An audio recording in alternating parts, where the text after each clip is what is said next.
സ്നേഹവന്ദനങ്ങൾ പ്രിയമുള്ളവരെ. ഇസ്രയേലിലെ ചരിത്രവുമായിട്ടുള്ള ബന്ധത്തിൽ നമ്മൾ നടത്തുന്ന പഠനങ്ങൾ അതിൻ്റെ 15ാമത്തെ എപ്പിസോഡാണ്. റോയ് പാസ്റ്ററോടൊപ്പം ഒരു ദിവസം കൂടെ നമ്മൾ ഒന്നിച്ച് ചരിത്രം കേൾക്കാൻ പോവുകയാണ്.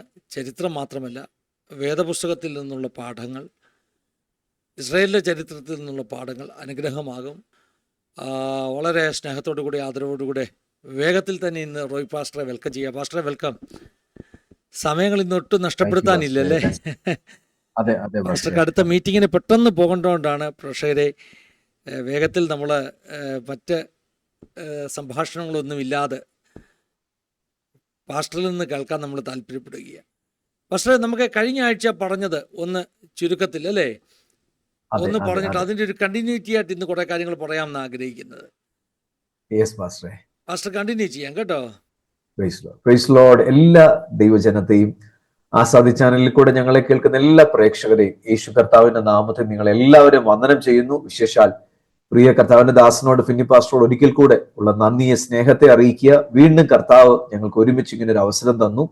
ഇസ്രയേലിന്റെ ചരിത്രങ്ങളെ കുറിച്ച് പല ആംഗിളുകളിൽ പറയാനും പഠിപ്പിക്കാനും സംസാരിക്കാനും ഒക്കെ ആയിട്ടുള്ളത്. നമ്മൾ കഴിഞ്ഞ ആഴ്ച ചിന്തിച്ചുകൊണ്ടിരുന്ന ആ വിഷയം ഒരിക്കൽ കൂടി ഒന്ന് സമ്മറൈസ് ചെയ്യണമെന്ന് എൻ്റെ ഹൃദയത്തിലൊരു ആഗ്രഹമുണ്ട്. കാരണം കഴിഞ്ഞ ആഴ്ച എന്തോ സൗണ്ടിന്റെ ഒരു പ്രശ്നം വന്നതുകൊണ്ട് ഒന്ന് സമ്മറൈസ് ചെയ്യണമെന്ന് ആഗ്രഹിക്കുക. പക്ഷെ ഇന്ന് പറയാനുള്ള അനേക വിഷയങ്ങൾ ഞാൻ നോട്ട് ചെയ്ത് വെച്ചേക്കുക, ഒരു പേപ്പർ നിറച്ച് നോട്ട് ചെയ്ത് വെച്ചേക്കുക. പക്ഷെ ഇന്നത്തെ സമയം കൂടെ നമ്മളുടെ ചുരുക്കമാണ്. ഇന്നിപ്പോൾ നടക്കുന്ന മേജർ ആയിട്ടുള്ള വിഷയങ്ങൾ, ഇസ്രയേൽ സീസ് ഫയർ ചെയ്തെങ്കിൽ പോലും ഹമാസ് വാക്ക് പാലിക്കാത്തത് കൊണ്ട്, കാരണം ഹമാസുമായിട്ടുള്ള ഇടപാടുകളിൽ അവരുമായിട്ടുള്ള ചർച്ചകളിൽ അവർ പറഞ്ഞത് ഹോസ്റ്റേജേഴ്സ് ആയിട്ടുള്ളവരെ അല്ലെങ്കിൽ ബന്ദികളായിട്ടുള്ളവരെ വിട്ടുകൊടുക്കാമെന്ന. പക്ഷേ ബന്ദികളായിട്ടുള്ളവരെ വിട്ടുകൊടുക്കുന്നതിന് പകരം അവര് ബന്ദികളുടെ ഡെഡ് ബോഡികൾ, പ്രത്യേകിച്ച് 2 കുഞ്ഞുങ്ങളുടെ ഡെഡ് ബോഡിയും അവരുടെ അമ്മയുടെ ആണെന്ന് പറയുന്ന ഒരു ഡെഡ് ബോഡിയും കൂടെ വിട്ടുകൊടുത്തു. പക്ഷെ ആ കുഞ്ഞുങ്ങളുടെ അമ്മയുടെ എല്ലാവർക്കും ആ ഡെഡ് ബോഡി ഗസായിലുള്ള ഒരു സ്ത്രീയുടെ ഡെഡ് ബോഡിയാണ്. അങ്ങനെ ഇസ്രയേലിന്റെ ഹോസ്റ്റേജസിനെ പലതും ഡെഡ് ബോഡികളായിട്ട് വിട്ടുകൊടുക്കുന്നത് കൊണ്ട് ഇസ്രയേൽ അതിന് തിരിച്ച് പ്രതികാരം ചെയ്തുകൊണ്ടിരിക്കുക. പ്രത്യേകിച്ച് ഗസായിൽ നിന്നുകൊണ്ട് മാറി ഇസ്രയേൽ ഇപ്പോൾ വെസ്റ്റ് ബാങ്കിലേക്ക്, എന്ന് വെച്ച് കഴിഞ്ഞാൽ ജെറുസലേമുള്ള ആ സ്ഥലത്തേക്ക് മിലിറ്ററി ഓപ്പറേഷന് വേണ്ടി അനേക ടാങ്കറുകളും അനേക മിലിറ്ററി എക്യുപ്മെന്റ്സും അവിടോട്ട് അയച്ച് ഇപ്പോൾ ഏകദേശം ഒരു 40,000-50,000 പേര് അവിടെ അവർ ആ സ്ഥലത്തുനിന്ന് പലായനം ചെയ്തുകൊണ്ടിരിക്കുക. കാരണം ഇങ്ങനെ അനേക ചൂട് പിടിച്ച വിഷയങ്ങൾ, ഇസ്രയേൽ യാതൊരു രീതികളിലും അവരോട് വഞ്ചന കാണിച്ച ഹമാസിനോട്, ടെററിസ്റ്റ് യൂണിറ്റിനോട് അല്ലെ ടെററിസ്റ്റിനോട് യാതൊരു സഹതാപവും ഇല്ലാതെ പ്രതികരിച്ചുകൊണ്ടിരിക്കുക. അങ്ങനെ അനേക വിഷയങ്ങൾ ഇന്ന് നമ്മൾ ചിന്തിക്കണമെന്ന് ഓർത്തുകൊണ്ടിരിക്കുക. ഒരു വലിയ വില ഇസ്രയേലിന്റെ ബെഞ്ചമിൻ നെതന്യാഹു പറയുന്ന ഒരു വേർഡ് ഉണ്ട്, മേക്ക് ഹമാസ് പേ. കാരണം ഇത്രയും ഹോസ്റ്റേജസിന്റെ ഡെഡ് ബോഡി ആയിട്ട് വിട്ടുകൊടുക്കുന്ന, അവർക്ക് ഒരാൾക്ക് അതിനു വേണ്ടി കൊടുക്കുന്നത് 100-ലധികം ആൾക്കാരെ, പാലസ്തീൻ തടവുകാരെ, ക്രിമിനൽസിനെ വിട്ടുകൊടുക്കുന്നത്, കൊലപാതകന്മാരെ വിട്ടുകൊടുക്കുന്നത് ഒരു ഇസ്രയേൽ വ്യക്തിക്ക് വേണ്ടി 100 കണക്കിന് ആൾക്കാരെ വിട്ടുകൊടുക്കുക. ബെഞ്ചമിൻ നെതന്യാഹു വളരെ ക്ലിയർ ആയിട്ടും വ്യക്തമായിട്ടും പറയുന്ന ചില ന്യൂസുകൾ ദൈവമക്കൾ കേട്ടോണ്ടിരിക്കുക.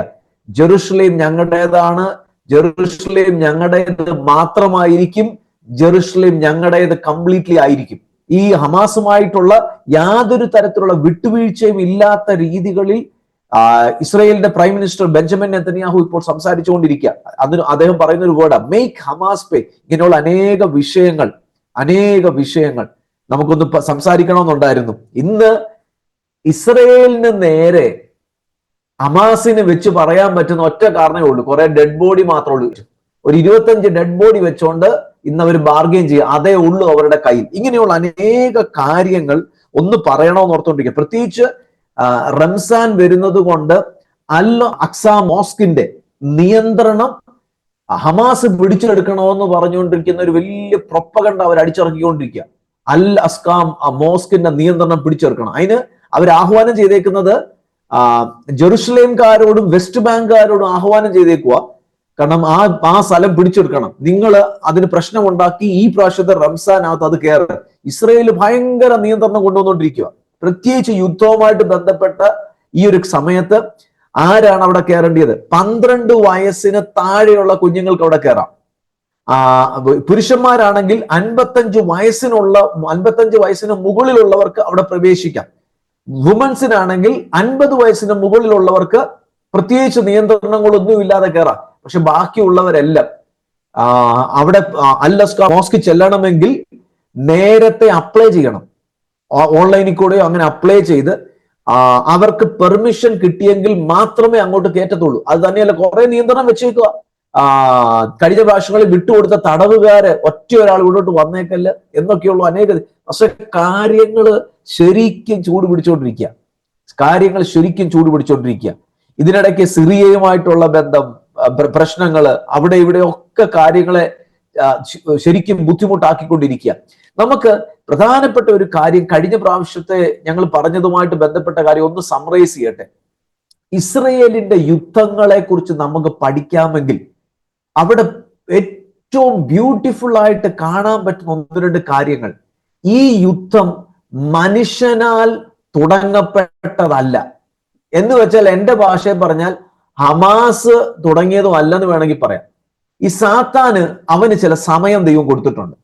ആ സാത്താൻ തക്ക സമയം ആവുമ്പോൾ അവന്റെ ആലോചന അവന്റെ ആൾക്കാരുടെ അകത്തേക്ക് ഇടും.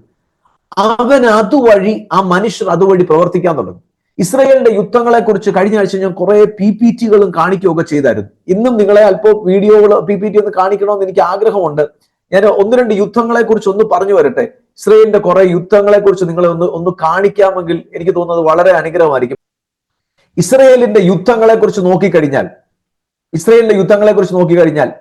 ഏകദേശം 1897 തൊട്ട് നടന്ന ഇൻസിഡന്റുകൾ കഴിഞ്ഞ ദിവസങ്ങളിൽ ദൈവമക്കളോട് ഞാൻ പറഞ്ഞു. ഒരിക്കൽ കൂടെ ഞാൻ ആ വേർഡുകൾ എന്ന് പറയാം. 1897 ഓഗസ്റ്റ് 31 തിയോഡർ ഹെസ്രൽ എന്ന് പറയുന്ന വ്യക്തി ഫസ്റ്റ് സയോണിസം കോൺഗ്രസ് തുടങ്ങി. അന്ന് അദ്ദേഹം പറഞ്ഞു 50 വർഷം എത്തുമ്പോൾ. ദൈവമക്കൾ ഒരു കാര്യം മനസ്സിലാക്കണം, ബൈബിളിലെ ഒരു ആത്മീക കണക്ക് 50 വർഷത്തിന്റെ കണക്ക്. പക്ഷെ എനിക്ക് PPT ഷെയർ ചെയ്യാൻ ഒരു പെർമിഷൻ തരാമോ? ഒന്ന് പെർമിഷൻ തരാമോ? ഒരു മിനിറ്റ് പാസ്റ്റർ, ഒരു മിനിറ്റ് ഞാൻ ചെയ്യാം കേട്ടോ. ബൈബിളിലെ ഒരു പ്രധാനപ്പെട്ട വിഷയമാണ് 50 വർഷം. ദൈവം പറഞ്ഞു 49 വർഷം കഴിഞ്ഞു. 7 ആ കണക്കുകളൊക്കെ അറിയാം. 50 വർഷം കഴിയുമ്പോൾ നീ നിന്റെ ദേശത്ത് ജൂബിലി ഇയർ ഡിക്ലെയർ ചെയ്യണം. ജൂബിലി ഇയർ ഡിക്ലെയർ ചെയ്യുമ്പോൾ നിങ്ങൾക്ക് എന്തൊക്കെ നഷ്ടമായോ, എന്തൊക്കെ കാര്യങ്ങൾ നിങ്ങളിൽ നിന്ന് മാറിപ്പോയോ, അതെല്ലാം നിങ്ങളിലേക്ക് മടങ്ങി വരും. ഇതൊരു ആത്മീക പ്രമാണമാണ്, ഇതൊരു ആത്മീക സിസ്റ്റമാണ് ദൈവം ഇസ്രയേലിനെ പഠിപ്പിച്ചത്. നിങ്ങളെ കഴിഞ്ഞ പ്രാവശ്യം നമ്മൾ കുറെ കണക്കുകളും കാര്യങ്ങളും ഒക്കെ കാണിച്ചായിരുന്നു. ഓടിച്ചെന്ന് പറയട്ടെ, 1897 ഓഗസ്റ്റ് 31 ഫസ്റ്റ് സയോണിസം കോൺഗ്രസ് നടക്കുക. അന്ന് തിയോഡർ ഹെസ്രൽ പറഞ്ഞു, ഇന്നത്തെക്കാട്ടിലും 50 വർഷം നിങ്ങൾ എണ്ണിക്കൂ. 50 വർഷം കഴിയുമ്പോൾ ഇന്ന് എന്തിനാ ഞാൻ ഈ ഡിസിഷൻ എടുത്തത് നിങ്ങൾക്ക് മനസ്സിലാവും. പക്ഷെ 50 വർഷം കഴിയുമ്പോൾ പൊളിറ്റിക്കലി എന്തുവാ ചേഞ്ച് നടക്കാൻ പോകുന്നതെന്ന്, അല്ലെങ്കിൽ എന്തൊക്കെയാ ലോകത്തിൽ സംഭവിക്കാൻ പോകുന്നതെന്ന് ഒരു മനുഷ്യനും പറയാൻ പറ്റത്തില്ല. പക്ഷെ അദ്ദേഹം ഏതോ ഇൻസൈറ്റ് കൊണ്ട് താൻ പറഞ്ഞു. കാരണം ദൈവവചനം വിശ്വസിക്കുന്ന ഒരു വ്യക്തിയായിരുന്നു, ഒരു ജേർണലിസ്റ്റ് ആയിരുന്നു. താൻ വിളിച്ചു പറഞ്ഞു 50 വർഷം കഴിയുമ്പോൾ ഇന്ന് ഞാൻ പറഞ്ഞതിന്റെ കാര്യം മനസ്സിലാകും. എക്സാക്ട്ലി 1947 ഓഗസ്റ്റ് 31 50 വർഷം കഴിഞ്ഞപ്പോ ഇസ്രയേലിനെ രാജ്യമാക്കി തീർക്കണമെന്ന് 1947 ഓഗസ്റ്റ് 31 സെക്കൻഡ് വേൾഡ് വാർ കഴിഞ്ഞതിന് ശേഷം ബ്രിട്ടന്റെ നേതൃത്വത്തിൽ UN വോട്ടിട്ടു. ആ വോട്ടിട്ട ദിവസം അവർ ബൈബിൾ നോക്കിയല്ല വോട്ടിട്ടത്, തിയോഡർ ഹെസ്രലിന്റെ കാര്യം പറഞ്ഞ വാക്ക് നോക്കിയല്ല വോട്ടിട്ടത്. UN കൂടി, സാഹചര്യം അങ്ങനെ ഒരുമിച്ച് വന്നു. ദൈവം സകലത്തെയും നിയന്ത്രിക്കുന്ന ദൈവമാണെന്ന്, സകലത്തിന്റെ നിയന്ത്രിതാവാണെന്നുള്ള തെളിവുകളാണ്. ഇനി അടുത്തത് 31-ാം തീയതി വോട്ടിട്ടു. അതെന്നാ സൈൻ ചെയ്തത്? 1947 സെപ്റ്റംബർ 3. എക്സാക്ട്ലി നോക്കിക്കോ, 50 വർഷം പുറകിൽ. ഫസ്റ്റ് വേൾഡ് സയോണിസം കോൺഗ്രസ് നടക്കുന്ന സമയത്ത് 1897 സെപ്റ്റംബർ 3 അവരും സൈൻ ചെയ്ത്. എക്സാക്ട്ലി 50 വർഷം. ഞാൻ അടുത്തത് പറഞ്ഞു, 1917 ബ്രിട്ടീഷുകാർ ഇവിടെ കയറി. ഇസ്രയേലിന്റെ ആ സ്ഥലത്തെ ബ്രിട്ടീഷുകാർ ഫസ്റ്റ് വേൾഡ് വാറിന് ശേഷം കയറി. നോക്കിയേ, 1967 ജൂൺ 5 എത്തുമ്പോൾ, എക്സാക്ട്ലി 50 വർഷം എത്തുമ്പോൾ ജെറുസലേമിനെ പിടിക്കാനുള്ള 6 Day വാർ നടന്നു. 50 വർഷം നടക്കുമ്പോൾ 1973 അടുത്ത യുദ്ധം നടന്നു ഒക്ടോബർ 6. 50 വർഷം കഴിയുമ്പോൾ 2023 ഒക്ടോബർ 7 രണ്ടാമത്തെ യുദ്ധം അവര് ഗസ പിടിച്ചെടുത്തു. 1967 തൊട്ട് അടുത്ത 50 വർഷം എണ്ണിക്കൂ. 2017 ജൂൺ 5 വരെ. 2017 ജൂൺ 5 എന്തുവാ ഉള്ളത്? ഇവിടെ നിങ്ങൾക്ക് PPT കാണാം. ട്രംപ് ജെറുസലേമിനെ ക്യാപിറ്റലായി പ്രഖ്യാപിക്കാനുള്ള നിയമം അവരുടെ ഗവൺമെന്റ് ഒരുമിച്ച് കൂടി, അവരുടെ പാർലമെന്റ്, അവരുടെ സഭ ഒരുമിച്ച് കൂടി നിയമം പാസ്സാക്കിയ ദിവസം അന്ന 2017 ജൂൺ 5. പക്ഷെ ഇതൊക്കെ ആർക്ക് ചെയ്യാൻ പറ്റും? 50 വർഷം കൂടുമ്പോൾ എക്സാക്ട്ലി ഒരു സൈക്കിള് പോലെ ഇസ്രയേലിന്റെ മീതെ അനുഗ്രഹങ്ങൾ വരുന്നത്. കഴിഞ്ഞ ആഴ്ച ഇതിനെക്കുറിച്ചാണ് പറഞ്ഞത്. ഇതിനെക്കുറിച്ചുള്ള വ്യക്തമായിട്ടുള്ള ചില ഡീറ്റെയിൽ ഞാൻ പറഞ്ഞു. നിങ്ങൾക്ക് ഒരു കണക്കുകൾ ഇന്ന് വേഗത്തിലൊന്ന് കാണിച്ചു തരാൻ പോവാ. നിങ്ങൾക്ക് കേൾക്കുന്ന ദൈവമക്കൾ ഉണ്ടെങ്കിൽ നിങ്ങൾ ഒരു പേപ്പറും പേനായും കൂടെ എടുത്ത് ഒരു കണക്ക് നോക്കിക്കോ. 1967 ജൂൺ 5 തൊട്ട് 1973 ഒക്ടോബർ 6 വരെ എന്തോ ഈ രണ്ടിന്റെ ഡേറ്റ്, ഒന്ന് 6 Day വാറും ഒന്ന് യോങ്കിപ്പൂർ വാറും.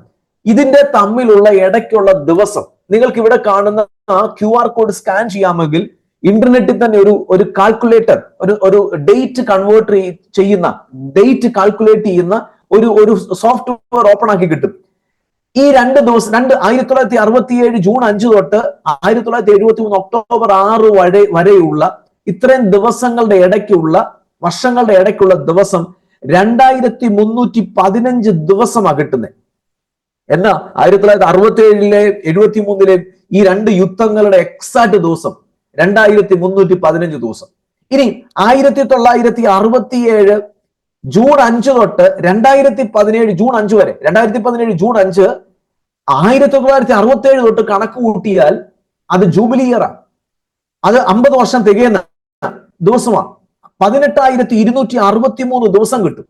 18,260 ലീപ് ഇയേഴ്സും എല്ലാം കൂടെ കണക്ക് കൂട്ടിയാൽ, നിങ്ങൾ ഇനി ഒന്ന് കണക്ക് കൂട്ടിയേ, എന്നാണ് ഇന്ന് ഈ പ്രാവശ്യത്തെ യുദ്ധം നടക്കുന്നത്? 2023 ഒക്ടോബർ 7 യുദ്ധം നടക്കുന്നത്. ഈ ദിവസങ്ങളുടെ ആ കണക്കുകൾ എക്സാക്ട്ലി വന്ന് ഫോളോ ആകുന്നത് കണ്ടോ? 2017 ജൂൺ 5 ജെറുസലേമിനെ ക്യാപിറ്റൽ ആക്കണം, ഇസ്രയേലിന്റെ ക്യാപിറ്റൽ ആക്കണമെന്ന് ട്രംപ് നിയമം ഇറക്കിയ അന്ന് തൊട്ട് ബൈബിളിൽ ഒരു വാക്യമുണ്ട്, ദാനിയേൽ പുസ്തകത്തിൽ, യെരൂശലേമിനെ വീതിയും കിടങ്ങുമായി പണിയപ്പെടുന്ന അന്ന് തൊട്ട് അഭിഷക്തനായ ഒരു വ്യക്തി, ഒരാൾ ഛേദിക്കപ്പെടുന്ന അന്ന് വരെ 69 ആഴ്ചവട്ടക്കാലം. ഇതൊക്കെ എന്തോ ആക്യുറസിയില ദൈവവചനത്തിൽ സംഭവിച്ചതെന്ന് അറിയാമോ? അതുപോലെ തന്നെ 2017 ജൂൺ 5 തൊട്ട് ഇത് മുമ്പേ പറഞ്ഞ 2315 ദിവസം കണക്ക് കൂട്ടിയാൽ എക്സാക്ട്ലി വന്ന് നിൽക്കുന്നത് 2023 ഒക്ടോബർ 7. ഇതെങ്ങനെ വരാൻ വേണ്ടി പറ്റും? അടുത്തത് 1973 ഒക്ടോബർ 6 തൊട്ട് യോങ്കിപ്പൂർ വാറിന്റെ തുടക്കം വന്ന അവിടം തൊട്ട് നമ്മൾ പഴയ കണക്ക് കൂട്ടിയ 18,263 ദിവസം കണക്ക് കൂട്ടി നോക്കിക്കേ. എങ്ങനെ 18,263 ദിവസം കിട്ടിയത്? 1967 2017 തമ്മിലുള്ള ഇടയിലുള്ള എക്സാക്ട് ദിവസം. ആ ദിവസങ്ങൾ ഇവിടെ 1973 ഒക്ടോബർ 6 തൊട്ട് 18,263 ദിവസം കണക്ക് കൂട്ടാമെങ്കിൽ അത് വന്ന് നിൽക്കുന്നത് 2023 ഒക്ടോബർ 7. എങ്ങനെ ഈ ദിവസങ്ങൾ വന്ന് നിൽക്കാൻ വേണ്ടി പറ്റും? പക്ഷേ ഇതിനകത്തൂടെ ഒരു കാര്യം കഴിഞ്ഞ ദിവസം ഞാൻ വളരെ വ്യക്തമായിട്ട് ഊന്നി പറഞ്ഞു. ഇതൊരു പൊളിറ്റിക്കൽ വാർ അല്ല, ഇതൊരു സ്പിരിച്വൽ വാറാണ്. ഇസ്രയേലിനോടുള്ള യുദ്ധവും വൈരാഗ്യവും ദൈവം തെരഞ്ഞെടുത്തവനോട് തുടങ്ങിയ യുദ്ധം ഇന്നോ ഇന്നലെയോ തുടങ്ങിയതല്ല. അത് ശത്രുവായവന്, സാത്താന്, അവന്റെ ഏജന്റുമാർക്ക് അവന് കൊടുക്കുന്ന ആ പ്രേരണ, അവന്റെ ആത്മാവ്, ഈ പൈശാചിക ആത്മാവുള്ളവന്റെ അകത്ത് അവൻ കൊടുക്കുന്ന ചിന്ത നിമിത്തം ഇത് നിമിത്തമാണ് ഇസ്രയേലിന് നേരെ തിരിയുന്നത്. പക്ഷേ ഇസ്രയേലിന് നേരെ എങ്ങനെയൊക്കെ തിരിഞ്ഞാലും അന്ത്യജയം ഇസ്രയേലിനായിരിക്കും. ഇതുപോലെ തന്നെ ഡേറ്റുകൾ കുറിച്ചു വെച്ച് ഇസ്രയേലിന് നേരെ പോരാടാൻ, ഇസ്രയേലിനെ മൊത്തം തുടച്ചു കളയാൻ വരുന്ന ഒരു ഹാമാനെ കാണാം. ഒറ്റ അക്ഷരത്തിന് വ്യത്യാസമേ ഉള്ളൂ ഹാമാനും ഹമാസും തമ്മിൽ, ഒരക്ഷരത്തിന് വ്യത്യാസമേ ഉള്ളൂ. ഒരു ദിവസം ഇസ്രായേൽ മക്കളെ ബാബിലോണിയ പ്രവാസത്തിൽ നിന്ന് തിരിച്ചു പോകാതെ കിടന്ന അഹശ്വേരോശ് രാജാവിന്റെ കാലത്തുണ്ടായിരുന്ന 127 സംസ്ഥാനങ്ങളിൽ ചിതറിക്കിടന്ന യഹൂദന്മാരെ കൊന്നുകളയാൻ മൊർദെഖായിയോടുള്ള വൈരാഗ്യം, ഒരു മനുഷ്യനോടുള്ള വൈരാഗ്യം, അല്ലെ? വൈരാഗ്യം എന്തുവാ? ഇറങ്ങി വരുമ്പോൾ ഹാമാനെ സല്യൂട്ട് അടിച്ചില്ല, അത്രയുള്ള പ്രശ്നം. സല്യൂട്ട് അടിച്ചില്ല. പക്ഷെ ഇദ്ദേഹം കണ്ടുപിടിച്ചു ഇത് ഏത് ജാതിയാണ്. ആ എൻ്റെ ജാതിയെ 127 സംസ്ഥാനങ്ങളിൽ ഉള്ളതിനെ മുടിച്ചു കളയാൻ. എവിടെ തൊട്ട് എവിടെ വരെയാ? കൂഷ് ദേശം തൊട്ട് അഫ്ഗാനിസ്ഥാൻ വരെ. ഇന്ത്യ എന്ന് പറയുമ്പോൾ അന്ന് അഫ്ഗാൻ വരെയാ. അവിടം വരെയുള്ള സകല യഹൂദന്മാരെയും കൊന്നുകളയാൻ അവൻ പൂരീം എന്ന ചീട്ടിട്ട് നോക്കി. 1-ാം മാസത്തിന്റെ 13-ാം തീയതി ചീട്ടിട്ട് നോക്കുന്നേ. എന്നിട്ട് എന്ന് കൊന്നുകളയാനാ? 12-ാം മാസമായ 12-ാം മാസത്തിന്റെ 13-ാം തീയതി കൊന്നുകളയാൻ ചീട്ടിട്ട് നോക്കി. ഇതുപോലെ അവൻ ചീട്ടിട്ട് നോക്കി. അവന്റെ ഉള്ളിൽ ഇന്നിപ്പോ ചീട്ടിട്ട് കാണത്തില്ല, പക്ഷെ ഇതെല്ലാം ആത്മമണ്ഡലത്തിൽ നടക്കുന്ന വ്യക്തമായിട്ടുള്ള ചലനങ്ങളാണ്. ഇസ്രായേലിന് നേരെ പ്രശ്നങ്ങൾ വരുമ്പോൾ അവർക്കത് നേരത്തെ തിരിച്ചറിയാം. അവരാ പ്രശ്നം വന്നതിന് ശേഷം ഇതിനെ ദൈവം പല ആംഗിളുകളിൽ ദൈവം ഉപയോഗിക്കാം. ഒരുപക്ഷെ ഇസ്രായേലിന്റെ ഒരു മടങ്ങി വരവിനാകാം, ഇസ്രായേലിന്റെ ഒരു ശിക്ഷയ്ക്കാകാം. ദൈവം ചിലത് ഒന്നും മിണ്ടാതിരിക്കും. പക്ഷേ ജയം ഇസ്രായേലിനാ. കാരണം ശത്രു ഒരു കാലത്തും ജയിച്ചതായിട്ട് ചരിത്രമില്ല. പക്ഷെ ഈ ഡേറ്റുകൾ എങ്ങനെ ഫോളോ ആകുന്നത്? എന്നെ അത് ഭയങ്കരമായിട്ട് ചിന്തിപ്പിച്ചതാ. ഈ 2213 ദിവസവും 18,000 ചില്ലുവാനും ദിവസവും പഴയ നിയമത്തിൽ അല്ലെ 50 വർഷത്തിന് മുമ്പേ അല്ലെ 60 വർഷത്തിന് മുമ്പേ നടന്ന 2 യുദ്ധങ്ങളുടെ അകത്തെ ദിവസം എടുത്ത് ഈ നമ്മൾ ഇന്ന് ജീവിക്കുന്ന കാലഘട്ടം നോക്കിയാൽ എക്സാക്ട്ലി ആ ടൈമാണ് നമ്മൾ യുദ്ധം നടന്നത്. 1973 തൊട്ടുള്ള ദിവസങ്ങൾ 2023 ദിവസങ്ങൾ പഠിച്ചാൽ എക്സാക്ട്ലി പണ്ട് നടന്ന യുദ്ധത്തിന്റെ ദിവസങ്ങളുടെ എത്ര ഗ്യാപ്പ് ഉണ്ടായിരുന്നു എക്സാക്ട് ദിവസം ഇവിടെ കാണാം. ഒരു ദിവസം വ്യത്യാസമില്ലാതെ. ഇതിനകത്തൂടെ നമുക്ക് പഠിക്കാൻ പറ്റും ഇത് ദൈവത്തിന്റെ കരമല്ലാതെ മറ്റൊരു കരവുമല്ല. പക്ഷേ കഴിഞ്ഞ ആഴ്ച നമ്മൾ ഇതിന്റെ കുറെ ഡീറ്റെയിൽ ആയിട്ടാ പറഞ്ഞത്. പക്ഷെ ഇന്ന് നമുക്ക് വേഗത്തിൽ 1-2 കാര്യങ്ങൾ കൂടെ പറഞ്ഞിട്ട് മുന്നോട്ട് വരാം. കാരണം ഇസ്രായേലിന് നേരെ ഇന്ന് ഹമാസ് വെച്ച് ബാർഗെയിൻ ചെയ്യുന്നത് കുറച്ച് ബോഡി വെച്ചുകൊണ്ട് ബാർഗെയിൻ ചെയ്യുക, അതല്ലാതെ ഇനി അവരുടെ കയ്യിൽ വേറെ ഒന്നുമില്ല. അതും കൂടെ വിട്ട് കിട്ടിയാൽ, കാരണം ഇസ്രായേലിന്റെ ഒരു വീക്ക്നെസ് ആവാശ്ര, ഇസ്രായേലിന്റെ ഒരു സിറ്റിസണ് വേണ്ടി അവർ 100 കണക്കിന് ആൾക്കാരെ വിട്ടുകൊടുക്കും. കാരണം അത് ഇസ്രായേലിന്റെ ഒരു റെസ്പോൺസിബിൾ രാജ്യമാണ്. അത് അവരൊരു വളരെ ഉത്തരവാദിത്വ ബോധമുള്ള രാജ്യമാണ്. അവരുടെ ഒരു പടയാളി, ഒരു പട്ടാളക്കാരൻ എവിടെയോ പോയി എഴുതി വെച്ചെന്ന് പറഞ്ഞുകൊണ്ടൊരു ന്യൂസ് ഉണ്ട്. നിങ്ങൾ ഞങ്ങളുടെ ഒരാളെ വിട്ടുതരാൻ വേണ്ടി നിങ്ങൾ ഇത്രയും പേര് ചെയ്തിട്ടുണ്ടെങ്കിൽ നിങ്ങൾ ഇതിന് ഹെവി വില കൊടുക്കേണ്ടി വരുമെന്ന് പറഞ്ഞുകൊണ്ട് അവർ പല പാലസ്തീൻ ആൾക്കാരോടും പോയി പറയുന്നതിനെ കുറിച്ച്, ഒരു പട്ടാളക്കാരൻ പോയി പറയുന്നതിനെ കുറിച്ച് ഒരു ന്യൂസ് ഉണ്ട്. എനിവേ ഒരു 25 പേരെ ബാക്കിയുള്ളൂ. 20 വർഷത്തിന് ശേഷം വെസ്റ്റ് ബാങ്കിലേക്ക് ഇസ്രായേലിന്റെ ടാങ്കറുകൾ കയറിയിരിക്കുക. ടാങ്കറുകൾ കയറി ഇവരെ സഹായിക്കാൻ മറ്റാരും ഇപ്പം വരുന്നില്ല. സൗദിയും പറഞ്ഞു, UAEയും പറഞ്ഞു ഇവരുടെ കാര്യത്തിൽ ഇടപെടാൻ ഞങ്ങൾക്ക് താല്പര്യമില്ല. ഇപ്പൊ എന്തു പറ്റി? പാലസ്തീൻ ജനത, അവിടെ സ്വസ്ഥമായിട്ട് കഴിഞ്ഞ ഒരു ജനതയെ ഈ ടെററിസത്തിന്റെ ആൾക്കാർ കയറി നശിപ്പിച്ച് ഇപ്പോൾ നമ്മുടെ നാടൻ ഭാഷയെ പറഞ്ഞ എലി പോയി കയറി അവസാനം ഇല്ല ചുട്ട് കളയുന്നതിന്റെ പരിപാടി വന്നതുപോലെ ഇവന്മാര് പോയി കയറി അവസാനം പാലസ്തീൻ എന്ന് പറഞ്ഞ ജനത എന്നേക്കുമായിട്ട് തുടച്ചു കളഞ്ഞു. ഇപ്പൊ അവർക്ക് വേണ്ടി കരയും നിലവിളിക്കും ഒത്തിരി പേര് ഞങ്ങളുടെ ചേട്ടന്മാരായിട്ട് വരുമെന്ന് വിചാരിച്ചവര് തന്നെ, കാരണം ഇവര് പോയിടത്തെല്ലാം തലവേദനയായിരുന്നു. മറ്റുള്ള രാജ്യങ്ങൾ ഇപ്പൊ ഈജിപ്തുകാര് സഹായിക്കാമെന്ന് പറഞ്ഞ് വന്നിട്ടുണ്ട്. പക്ഷെ ഈജിപ്റ്റ് ആദ്യമേ പറഞ്ഞു ഞങ്ങൾ സഹായിക്കാൻ പോയിടത്തെല്ലാം ഇവര് തന്നെ ഞങ്ങൾക്ക് തലവേദനയായി. ജോർഡൻ വന്നു. അത് ട്രംപിന്റെ പ്രഷർ കൊണ്ടാണ് ജോർദാൻ ഇവരെ സഹായിക്കാൻ വേണ്ടി വന്നത്. എന്നിട്ട് ഇടയ്ക്ക് മാറ്റി. അവരോട് ഞങ്ങളുടെ അടുത്ത് 10 ലക്ഷം പേരോട് ഇവരെ കൊണ്ട് സഹിക്കാൻ വയ്യ. ഇന്ന് ലോകം ഇവര് പോയിടത്തെല്ലാം ഈ ടെററിസത്തെ പ്രോത്സാഹിപ്പിച്ചത് നിമിത്തം ഈ നല്ല ആൾക്കാർക്ക് പോലും ഭയങ്കര ബുദ്ധിമുട്ടായി തീർന്നു മാസ്റ്ററെ. ഞാൻ ഒരു വാക്യം ബൈബിളിൽ നിന്നുള്ളതും കൂടെ പറഞ്ഞു സ്റ്റോപ്പ് ചെയ്യാം മാസ്റ്ററെ. ഈ നല്ല തൈലമായിരിക്കാം, പക്ഷെ തൈലക്കാരന്റെ തൈലത്തിൽ ഈച്ച വീണെന്നൊക്കെ പറയുന്ന പോലെ, അതായത് ആപ്റ്റ് ആയിട്ടുള്ള വാക്കാണോ എന്ന് എനിക്ക് അറിയത്തില്ല. ഈച്ച വീണ് എൻ്റെ തൈലം നശിച്ചു പോകും, അല്ലെങ്കിൽ തൈലം ചീത്തയായിപ്പോയി എന്ന് പറയുന്നത് പോലെ ഈ ദേശത്ത് ടെററിസത്തെ പ്രോത്സാഹിപ്പിക്കാൻ പാലസ്തീൻ ജനതയ്ക്ക് വേണ്ടി ലോകത്തിന്റെ പണം കൊണ്ട് ഇവരെ കുറിച്ച് പഠിച്ചു കഴിഞ്ഞാൽ പക്ഷെ ഇവരൊരു പണി ചെയ്യുന്നതായിട്ടില്ല. പാലസ്തീൻ ജനത ഒരു പണി ചെയ്യുന്നതായിട്ടൊരു തെളിവില്ല. കാരണം ഇവർക്ക് ലോകത്തിന്റെ ബാങ്കിൽ നിന്ന് അമേരിക്കയും പല രാജ്യങ്ങളും സപ്പോർട്ട് ചെയ്യുന്ന പൈസയും കൊണ്ട് ഇവര് കഴിക്കുക. രണ്ട്, ഇവരാകപ്പാടെ ചെയ്യുന്ന ഒരു ജോലി എന്ന് പറയുന്നത് ഇവര് നേരെ കൊച്ചു കുഞ്ഞുങ്ങളെ സ്കൂളിൽ വിടുന്നതിന് പകരം കൊച്ചു കുഞ്ഞുങ്ങളെ ഈ ഹമാസിന്റെ പരിശീലനത്തിന് വിടുക. എന്നിട്ട് തോക്കും കൊടുത്ത് ഇവരെ കൊല്ലാൻ വേണ്ടി സൂയിസൈഡ് ബോംബേഴ്സ് ആയിട്ട് വിടുക. ഇതായിരുന്നു ഇവർ ചെയ്തുകൊണ്ടിരുന്നത്. ഇപ്പൊ എല്ലാ കാര്യങ്ങളും തിരിഞ്ഞു പറഞ്ഞു. കിട്ടാനുള്ള പണം കിട്ടുന്നില്ല. സ്വന്തം ചേട്ടന്മാര് സഹായിക്കുക അല്ലെങ്കിൽ മറ്റുള്ളവർ ബ്രദർഹുഡ് സഹായിക്കുക എന്നുള്ളത് അത് നിന്നു. ആ രാഷ്ട്രം തന്നെ ഇന്ന് അവിടെ കുറെ കോൺക്രീറ്റ് പൊടികളും കോൺക്രീറ്റ് അവശിഷ്ടങ്ങളുമാക്കി. ഇപ്പൊ വെസ്റ്റ് ബാങ്കിലും ഇത് തന്നെ സംഭവിക്കാൻ പോവുക. ഇപ്പൊ ഒരു അടുത്ത പ്രശ്നം എടുത്തുകൊണ്ട് വന്നേക്കുക, അൽ അസ്ക മോസ്ക്. അതിന്റെ നിയന്ത്രണം എല്ലാവരും കൂടി ഇപ്പോഴത്തെ റംസാന്റെ സമയത്ത് കയറി പിടിക്കണം. ഇനി അതിനാണ് അടുത്ത പ്രശ്നം. ഇപ്പൊ ഇസ്രയേൽ അതിന്റെ നിയമം കയറി കഠിനമാക്കിയേക്കാം. പക്ഷേ ലോകത്തിന്റെ കറണ്ട് അഫയേഴ്സുമായിട്ട് ചേർത്ത് ഞാൻ കുറെ കാര്യങ്ങൾ പറഞ്ഞു.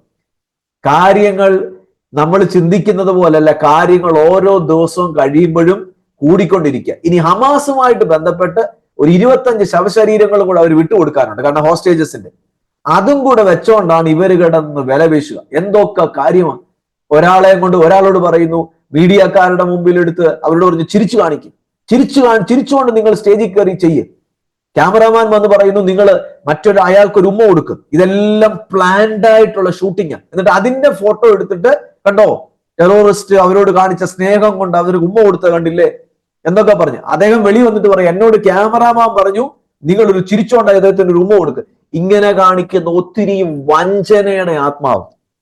ഇന്ന് കണ്ണടച്ചിട്ട് ബാക്കിയുള്ളവരെല്ലാം ഇരുട്ടിലാന്ന് പറഞ്ഞു കഴിഞ്ഞാൽ, സ്വന്തമായിട്ട് കണ്ണടച്ചിട്ട് ലോകം മൊത്തം ഇരുട്ടിലാന്ന് പറഞ്ഞു കഴിഞ്ഞാൽ, സത്യം പറഞ്ഞ അങ്ങനെ ക്യാമറയുടെ മുന്നിൽ അഭിനയിച്ചു കഴിഞ്ഞാല് ഈ കാണുന്നവര് അവർക്ക് മനസ്സിലാകത്തില്ലയോ, അവര് അത്ര മണ്ടന്മാരാണോ?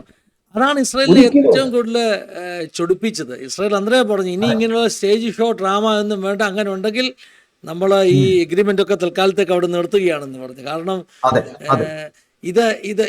ഈ 21st സെഞ്ചുറിയിലും ഇങ്ങനെയുള്ള കാര്യങ്ങൾ ഞാൻ കഴിഞ്ഞ ദിവസം ആരോട് പറഞ്ഞു, കേരളത്തിലെ രാഷ്ട്രീയ പാർട്ടികൾക്ക് പറ്റിയ പരാജയം 21ാം നൂറ്റാണ്ടിലെ ജനം എങ്ങനെ ചിന്തിക്കുന്നതെന്ന് അവർക്ക് അറിയത്തില്ല. അവർ ഈ പഴയ 20-30 വർഷം മുമ്പ് 40 വർഷം മുമ്പ് ജനത്തെ പൊട്ടന്മാരാക്കാമായിരുന്നു.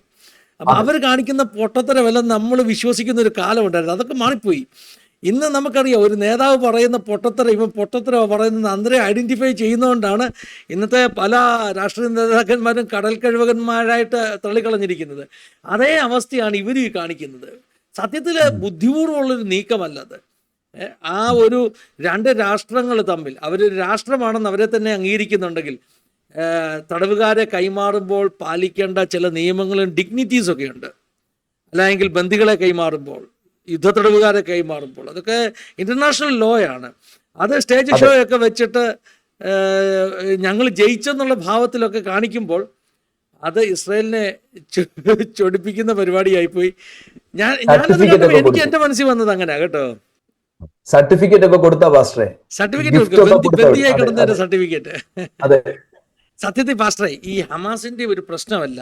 ഇപ്പൊ പാലസ്തീനിലെ ആളുകള്, ഞാൻ ഈ സൺ ഓഫ് ഹമാസൊക്കെ വായിച്ചിട്ടുണ്ട്, ആ പുസ്തകമൊക്കെ വായിച്ചിട്ടുണ്ട്.